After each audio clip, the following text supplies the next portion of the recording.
வணக்கம். நான் உங்கள் அபிமான யோகாம்பால் சுந்தர். இன்றைக்கி என்ன பார்க்க போகிறோம் அப்படின்னு சொல்லி கேட்டேன்னா, இதுவும் ஒரு பழைய நாள் டிஷ் தான். உசிலி உப்புமா அப்படின்னு சொல்லுவாள். இதோட ரேஷியோ பார்த்தீங்கன்னா நம்மளோட வெண்பொங்கல் மாதிரி ரேஷியோ எடுத்துப்போம். ஆனால் இது வந்து உதிரி உதிரியாக இருக்கும் உப்புமா. ரொம்ப ரொம்ப டிஃப்ரெண்ட்டாக, ரொம்ப டேஸ்டியாக இருக்கும். இது பழைய நாள்லலாம் இதெல்லாம் பலகாரம்னு சொல்லிட்டு கண்டிப்பாக எடுத்துப்பா. ஏன்னு கேட்டேன்னா, அரிசியை வந்து வறுத்துட்டோன்னா அதுக்கு வந்து தோஷம் இல்லை, அது பலகாரத்துக்கான இது அப்படின்னு சொல்லுவாள். அந்த இதில் இதை வந்து நம்ம ஃபஸ்ட்டு களைஞ்சிட்டு வறுத்துட்டு அதுக்கப்புறம் தான் இதை பண்ண போகிறோம். ஸோ எப்படி பண்ணுறதுன்னு பார்க்கலாம்.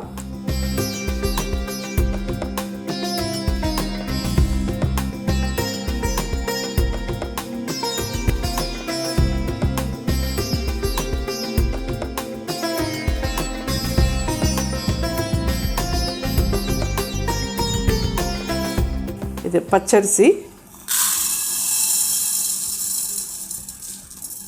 1 கப் எடுத்துட்டுருக்கேன்.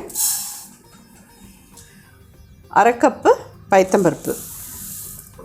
இதை வந்து முதல்ல தண்ணி விட்டு களைஞ்சி எடுத்துன்னு வந்துட்டு அதுக்கப்புறம் இதை வறுத்துட்டு அதுக்கப்புறமா தான் நம்ம இதை பண்ண போகிறோம். நல்லா ஒரு 2-3 டைம்ஸ் தண்ணி விட்டு நல்லா வாஷ் பண்ணிவிடுங்க. அது ஸோ நல்லா களைஞ்சாச்சு. இந்த அரிசியும் பருப்பையும் இதில் நல்லா ஈரம் போக நல்லா வறுத்துடலாம். இது ரொம்ப ரொம்ப டிஃப்ரெண்ட்டாக ரொம்ப நல்லாயிருக்கும். நம்ம ரேஷியோ எடுத்தது பார்த்தேன்னா பொங்கலுக்கு தான் நம்ம இந்த மாதிரி எடுப்போம். அரிசி உப்புமா அப்படின்னு சொன்னால் நமக்கு வந்து அரிசி தான் மெயின் இதுவாக இருக்கும். அண்ட் துவரம்பருப்பு இல்லை சில பேர் பைத்தம்பருப்பு போடுவோம். அது 1 ஸ்பூன் 1.5 ஸ்பூன் போடுவோம். பட் இது 1:1/2 அந்த ரேஷியோவில் எடுத்துக்கணும். இதெல்லாம் பழைய நாளத்து டிஷ்ஷு. எத்தனை வயசில் இருக்கிறவா எல்லோரும் கண்டிப்பாக பண்ணிட்டுருப்பேன். பட் புதுசாக சமைக்கிற குழந்தைகளுக்கெல்லாம் இதெல்லாம் தெரியாது இல்லையா? ஸோ அவளுக்கோசரம் இதெல்லாம் சொல்லலாமேன்னு தான் நான் எடுத்தேன். நான் எப்பயுமே சொல்கிற மாதிரி நம்ம தமிழ்நாட்டோட ஸ்டேப்பிள் ஃபுட் வந்து நமக்கு ரைஸ் தான். ஸோ ரைஸை பேஸ் பண்ணி தான் அந்த நாளில் நமக்கு பல விஷயங்கள், பலவிதமான பலகாரம், டிஃபன் இதெல்லாம் பண்ணியிருக்காளே ஒழிய வீட் வந்து நம்மளோட இது கிடையாது, நார்த்லேருந்து வந்தது.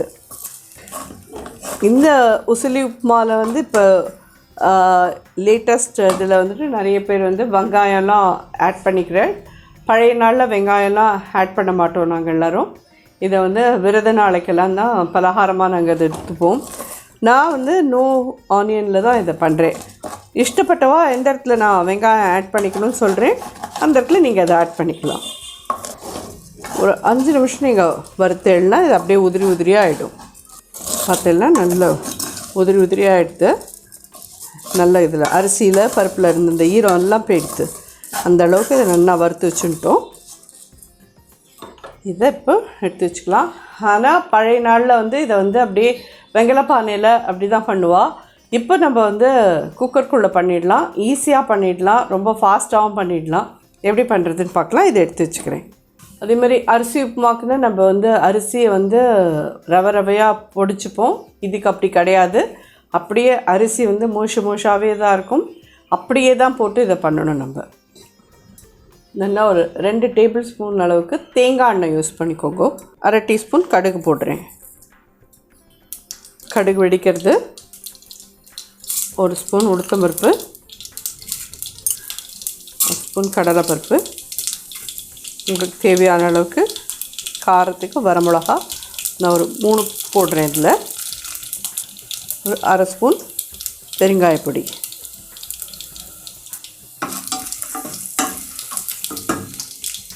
இதில் துருகின தேங்காய்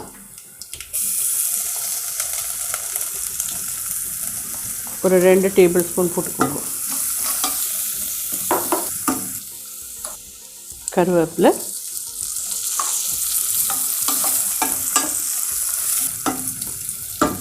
இப்போ தண்ணியோட அளவு பார்க்கலாம்.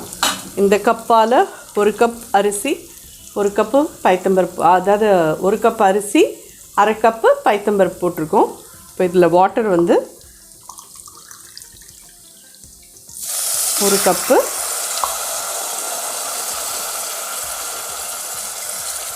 2 3வது கப்பு விடுறேன். 1.5 கப்புக்கு 3 கப்பு அவ்வளோதான் தண்ணி இதுக்கு விடணும். அப்போ தான் அந்த உப்புமா வந்து நல்லா உதிரியாக வரும் உங்களுக்கு. ஸோ இந்த உசிலி உப்புமாவுக்கு தேவையான உப்பு போட்டுடலாம். தண்ணி நல்லா கொதிக்கட்டும். கொதிச்சதுக்கப்புறமா நம்ம வறுத்த அரிசி பருப்பை போடலாம். ஜஸ்ட் இதை போட்டுட்டு 2 விசில் வாங்கினேன்னா போகிறோம். இது ஜோராக ரெடி ஆகிடும் உங்களுக்கு.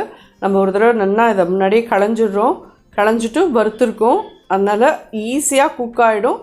அட் த சேம் டைம் நல்ல ஒரு சாஃப்டாக உதிரியாகவும் இருக்கும் இந்த உசிலி உப்புமா. ஆனால் பியூராக நீங்கள் தேங்காய் எண்ணெயில் பண்ணினா மட்டும்தான் இது வந்து இவ்வளோ டேஸ்டியாக இவ்வளோ இதுவாக இருக்கும். வேறு நீங்கள் வேறு எதாவது ஆயிலெலாம் எடுத்துட்டேன்னா அவ்வளோ நல்லா இருக்குமான்னு கேட்டேன்னா கொஞ்சம் சுமாராக தான் இருக்கும்.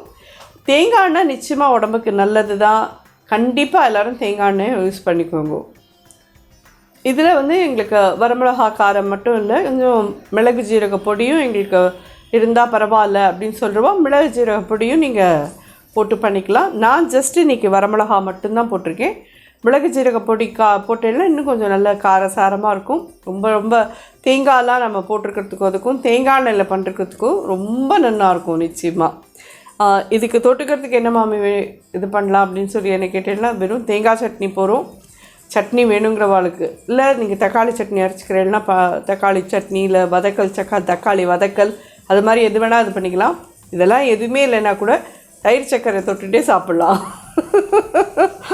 ஸோ இது கொதிக்கிறது இதில் போட்டுடுறேன். இப்போ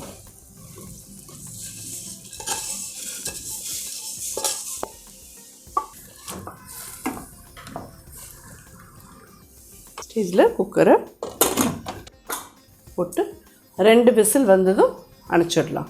அதுக்கப்புறம் நல்லா கம்ப்ளீட்டாக ப்ரெஷர் இறங்கினதுக்கப்புறம் எடுத்து பார்க்கலாம். ஸோ இந்த உசிலி உப்புமா நல்லா 2 விசில் வந்துடுது, ப்ரெஷரும் இறங்கிடுது. இதில் பார்த்தாலே தெரியுது இல்லையா எவ்வளோ ஜோராக இருக்கு பாருங்க. இது குழஞ்சிடக்கூடாது, அதனால தான் 2 விசில் 3 கப்பு தண்ணி தான் சொன்னேன் நான். இப்படி உதிரியாக இருக்கணும் அது. இதுலேயும் ஃபைனலாக நம்மளோட ஒரு இதுக்கோசரம் கொத்தமல்லி. உசிலி உப்புமா ரெடி.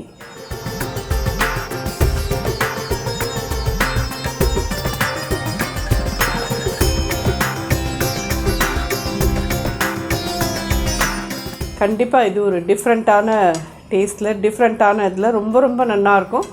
நிச்சயமாக எல்லோரும் ட்ரை பண்ணி பார்த்துட்டு பழைய நாள் டிஷ்ஷான இந்த உசிலி உப்புமா எப்படி இருந்து எனக்கு ஃபீட்பேக் சொல்லுங்கள். நன்றி, வணக்கம்.